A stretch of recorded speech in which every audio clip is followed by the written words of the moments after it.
Welcome back. Radio city joke સ્ટુડિયોમાં આપનું સ્વાગત છે. લા ફરી ફોન આવ્યો કાકા. એટલે કમ લાગે આટલા બધા ફોન? કસ્ટમર કેર જેવું લાગે છે હવે. ઉપાડવા તો હેલો. હાય ભૈલું, કેમ છે? અરે કાકી ક્યાં છો યાર? બસ જો ઘરે જ છું. પેલા છે હું જે અરે એમ કહેતી હતી કે કાજુ, બદામ, પિસ્તા, અંજીર, દ્રાક્ષ આ બધું ખાવાથી પછી વજન વધે? આ બધું ખાવાથી વજન વધે જ લી, કોલેસ્ટ્રોલ વધે. એટલે પછી ના ખાવું ને? ના, અરે યાર, આ વજન ક્યારે ઓછું થશે? પણ તું હવે એક દિવસ ખીચડી ખાય ને બાકીના દિવસ ડ્રાય ફ્રૂટ ખાય તો ક્યાંથી થાય ઓછું? પણ એટલે ઓછું કરવું જરૂરી છે? તો ઓછું કરવું તો પડશે ને બકા.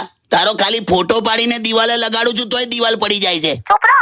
તકિયાના કવર તું પગ નાખીને મોજા તરીકે વાપરે. મૂકું છું ભાઈ. હેલો, સાંભળ, હું યાર એની તબિયત માટે કહું છું તોય આવું કરે. પણ કાકા તમે બહુ યાર હું લા એટલા જાડા નથી કાકી. તે તું ઉચકીને ફરે ને લા, એનો પડછાયો હોઉં 35 કિલોનો છે. ચાવ ને લા. સ્ટેડિયમ વિથ કિશોર કાકા only on radio city 91.1. Only on Radio